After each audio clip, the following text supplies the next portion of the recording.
सीता राम चरित अति पावन,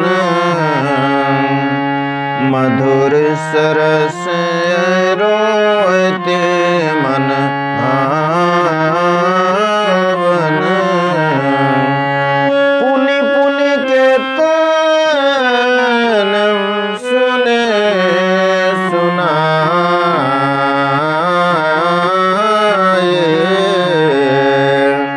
हिय की प्यास बुझत न बुझाए।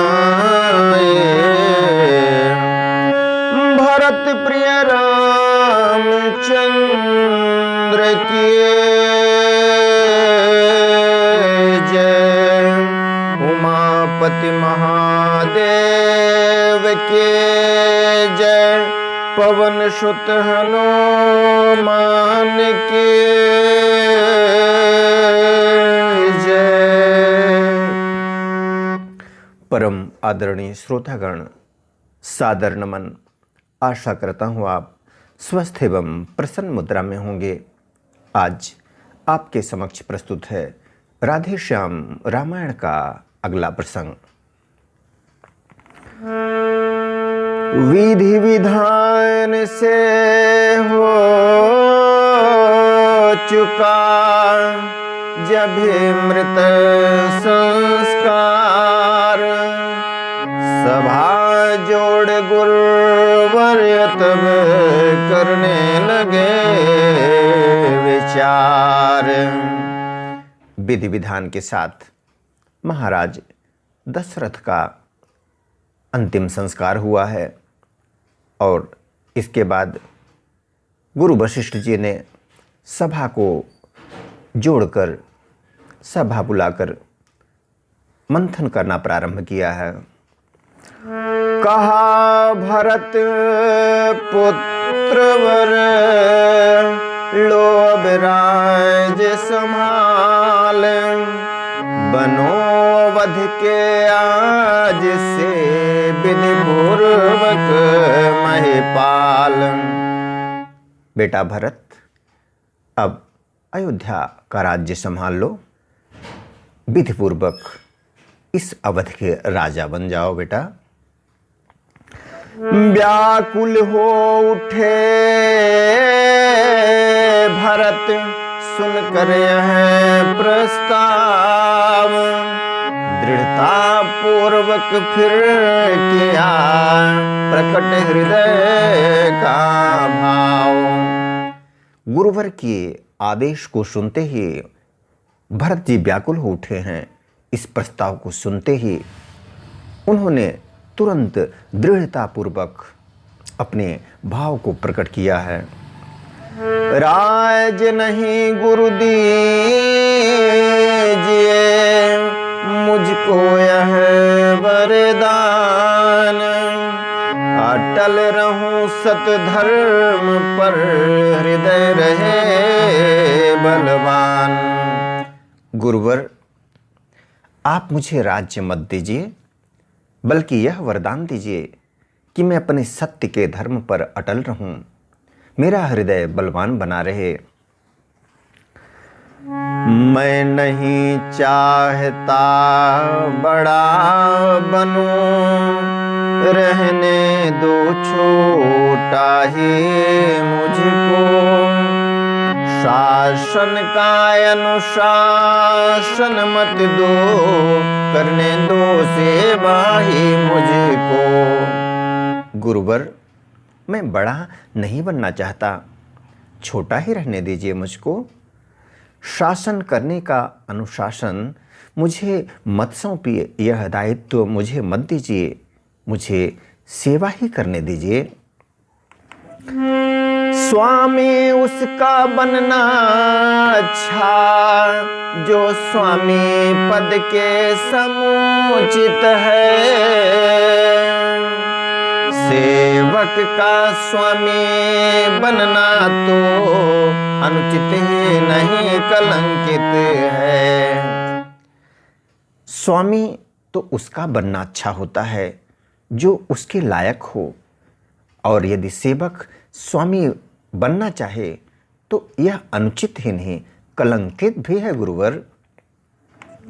भरत वचन सुन प्रजा जन पुलक उठे तत्काल, धन्य तुम्हारी धारणा हे रघुकुल के लाल। भरत वचन सुनकर प्रजाजन पुलक उठे हैं। उन्होंने कहा है, सारी प्रजा ने कहा है, हे भरत तुम्हारी धारणा धन्य है हे रघुकुल के लाल। गुरु वशिष्ठ ने फिर कहा, यह सब कुछ है ठीक, पर अब तो निश्चित हुआ वह सीधी लीक। गुरु वशिष्ठ ने कहा, बेटा भरत तुम्हारे विचार तो उत्तम हैं, लेकिन अब तो निश्चित हो गया है, एक सीधी लीक है, आदेश हो चुका है इस बात का। माता की तुमको आज्ञा है, तुम शासन करो अयोध्या का, यदि उसे त्याग दोगे बेटा उल्लंघन होगा आज्ञा का। माता की तुमको आज्ञा है, माँ ने आज्ञा दिया है राजा बनने के लिए, अयोध्या का शासन करने के लिए, यदि उसे बेटा तुमने त्याग दिया तो मातृ आज्ञा का उल्लंघन हो जाएगा। इसलिए माँ की आज्ञा का उल्लंघन यदि पाप बड़ा कहलाता है, तो भरत लाल यह ध्यान रहे वह पाप तुम्हें लग जाता है। बेटा भरत यदि इस बात से अवगत हो कि माँ की आज्ञा का उल्लंघन एक बड़ा पाप कहलाता है, तो भरतलाल यह ध्यान रहे तुम्हें यह पाप लग जाने वाला है।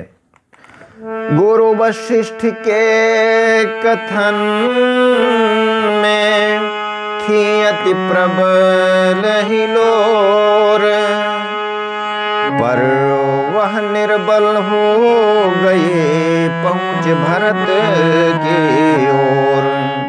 गुरु वशिष्ठ का यह कथन कि पाप लग जाएगा मातृ आज्ञा का उल्लंघन करने में, एक प्रबल हिलोर तो भरत जी के मन में उठी, लेकिन वह निर्बल हो गई। जैसे ही भरत जी के पास पहुंची उनके मन को प्रभावित नहीं कर पाई। एक वातावरण तो बना, एक अकाट्य सा तर्क, बड़ा सा तर्क, ब्रह्मास्त्र जैसा गुरुवर ने छोड़ा भरत की ओर, लेकिन वह उनके अंदर प्रवेश नहीं कर सकी, निर्बल हो गई। भरत की ओर जाते ही यह गुरुवर का ब्रह्मास्त्र कमजोर पड़ गया। बोल उठे वे कहूँ कुछ मैं भी निजी विचार, पुत्र धर्म जो आपने कहा मुझे स्वीकार।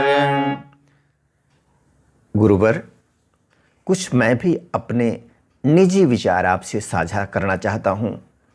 पुत्र धर्म की बात आपने कही है, वह मुझे स्वीकार है,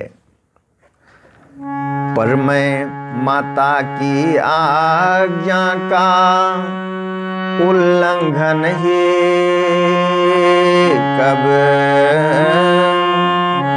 पर मैं माता की आज्ञा का उल्लंघन करता ही कब हूँ। उस मत का जिसमें पाप लगे अनुमोदन करता ही कब हूँ। गुरुवर माता की आज्ञा का उल्लंघन मैं कहाँ कर रहा हूँ? उस मत का जिसमें पाप लगे मैंने कहाँ समर्थन किया है? मैं तो यह कहता हूँ भगवन, समुचिताचार करता हूँ मैं तो यह कहता हूँ भगवन, समुचिताचार करता हूँ मैं। माता से भूल हुई है जो उसका सुधार करता हूँ मैं। हे भगवान, हे गुरुवर, मैं तो समुचित आचरण कर रहा हूँ। माता जी से भूल हुई है, उस भूल का सुधार करना चाहता हूँ मैं। ठीक इसी क्षण हुई जो धीमी से झनकार, खुला जनाने महल का शीशे वाला द्वार। इसी समय जैसे ही भरत जी ने कहा है माता से हुई भूल का सुधार करने जा रहे हैं, ऐसी है उनकी मनसा। इसी क्षण धीमी सी झनकार हुई है, जनाने का महल शीशे वाला द्वार खुल गया है। देखा काले वस्त्र में खड़ी के कई मात, कहती है निज लाल से, कहती है निज लाल से अपने मन की बात।